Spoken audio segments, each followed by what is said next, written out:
Tunnel അഗ്രോഫാം nursery Cheruvanchery. രൂക്ഷമായ വിലക്കയറ്റത്തിൽ ഇടപെടാൻ ഭരണാധികാരികൾക്ക് കഴിയുന്നില്ലെന്ന് മുൻ KPCC പ്രസിഡന്റ് മുല്ലപ്പള്ളി രാമചന്ദ്രൻ. കോൺഗ്രസ് ഭരിക്കുന്ന സമയത്ത് എപ്പോഴൊക്കെ വിലക്കയറ്റം ഉണ്ടായിട്ടുണ്ടോ അവിടെ കോൺഗ്രസ് ഇടപെട്ടിരുന്നുവെന്നും മുല്ലപ്പള്ളി രാമചന്ദ്രൻ പറഞ്ഞു. തലശ്ശേരി നിയോജക മണ്ഡലം UDF സ്ഥാനാർത്ഥി KP സാജുവിന്റെ ചൊക്ലി പന്ന്യന്നൂർ പഞ്ചായത്തുകളുടെ തിരഞ്ഞെടുപ്പ് പ്രചരണ പരിപാടി ചൊക്ലിയിൽ ഉദ്ഘാടനം ചെയ്ത് സംസാരിക്കുകയായിരുന്നു മുല്ലപ്പള്ളി. 6 ലക്ഷം കോടിയിലേറെ എത്തിയിരിക്കുന്ന നമ്മുടെ പൊതുകടമെന്ന് പറയുമ്പോൾ നാളെ ഈ നാട്ടിൽ പിറക്കാൻ പോകുന്ന ചോരക്കുഞ്ഞു പോലും ഈ ഭൂമിയിലേക്ക് പിറക്കുന്നത് കടബാധ്യതയുമായിട്ടാണ് എന്ന വസ്തുത നിങ്ങൾക്ക് നിശ്ചയിക്കാൻ സാധിക്കുമോ? ഗൗരവത്തോട് കൊടുത്താണ് നമ്മൾ ഈ കാര്യങ്ങൾ ചിന്തിക്കണമെന്നാണ് എനിക്ക് വിനയപൂർവ്വം അപേക്ഷിക്കാനുള്ളത്. ഇപ്പോൾ ആമുഖമായിട്ട് മാസ്റ്റർ അദ്ദേഹത്തിന്റെ പ്രസംഗത്തിൽ പറയുകയുണ്ടായി രൂക്ഷമായ വിലക്കയറ്റത്തെ കുറിച്ച്.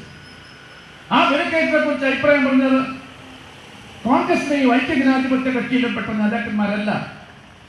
അതിനെക്കുറിച്ച് അഭിപ്രായം പറഞ്ഞ ഇന്ത്യയിൽ സാമ്പത്തിക വിദഗ്ധരായിട്ടുള്ള ആളുകളാണ്. അവരെല്ലാം തന്നെ ഒറ്റക്കെട്ടായിട്ട് പറയുന്നു, ഇന്ത്യ രാജ്യത്ത് രൂക്ഷമായ വിലക്കയറ്റമുള്ള ആദ്യത്തെ സംസ്ഥാനം ഏതാണെന്ന് ചോദിച്ചാൽ നമ്മുടെ കേരളമാണ്. കേരളത്തിലെ അമ്മമാരും പെണ്ണന്മാരും ചിന്തിക്കണം, മനസ്സിലാക്കണം.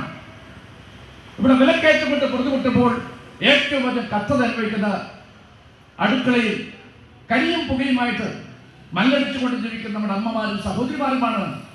അവരാണ് അതിന്റെ വേദന ഏറ്റവും അധികം അനുഭവിക്കുന്ന സത്യം നിങ്ങൾ തിരിച്ചറിയാൻ തയ്യാറാകണം. രൂക്ഷമായ വിലക്കയറ്റമാണ് ഇവിടെയെന്ന് പറയുന്നത് സാമ്പത്തിക വിദഗ്ധർമാരാണ്, അല്ലാതെ കോൺഗ്രസ് അല്ല. അടുക്കളയിൽ പണിയെടുക്കുന്ന അമ്മമാരും പെങ്ങന്മാരുമാണ് ഇതിന്റെ രൂക്ഷത ഏറ്റവും അധികം അനുഭവിക്കുന്നത്. കോൺഗ്രസ് ഭരിക്കുന്ന സമയത്ത് എപ്പോഴൊക്കെ വിലക്കയറ്റമുണ്ടായിട്ടുണ്ടോ അവിടെ കോൺഗ്രസ് ഇടപെട്ടിരുന്നു. എന്നാൽ ഇന്നത് നടത്താൻ ഭരണാധികാരികൾക്ക് കഴിയുന്നില്ലെന്ന് മുല്ലപ്പള്ളി പറഞ്ഞു. N. മെഹമ്മൂദ് അധ്യക്ഷനായി. അഡ്വക്കേറ്റ് CG അരുൺ, AICC നിരീക്ഷകൻ Sachin Naidu, VN Jayaraj, advocate K. Shuhaib, MP Aravindakshan, K. Sasidharan, Basheer Cheriyandi, Palakkal Sahir, Satheesan, PO Rafi Haji, Shanid Mekkuth, Rasheed Thalai, PV Mahammood, KM Pavithran, TH Narayanan, M. Udayan, MP Pramod എന്നിവർ സംബന്ധിച്ചു. സ്ഥാനാർത്ഥി സാജു KP സ്വീകരണത്തിന് നന്ദി പറഞ്ഞു. ഗ്രാമിക ന്യൂസ്, തലശ്ശേരി.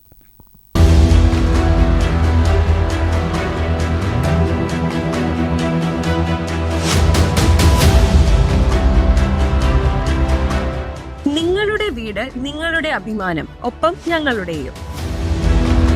വീടും പരിസരവും പ്രകൃതിയുടെ വൈവിധ്യം കൊണ്ട് സമ്പന്നമാക്കാൻ tunnel agro farm and nursery Cheruvanchery. Bonsai, ornamental, exotic, indoor, outdoor fruit പ്ലാന്റുകളുടെ വിപുലമായ ശേഖരം. ലാൻഡ്സ്കേപ്പിംഗ്, ഡിസൈനിംഗ് ആൻഡ് ഗാർഡനിംഗ് രംഗത്ത് വിദഗ്ധരുടെ സേവനം. ഇനി നിങ്ങളുടെ പൂന്തോട്ടം മനസ്സുപോലെ മനോഹരം. The biggest nursery in Kannur district since 1997, approved by Government of Kerala.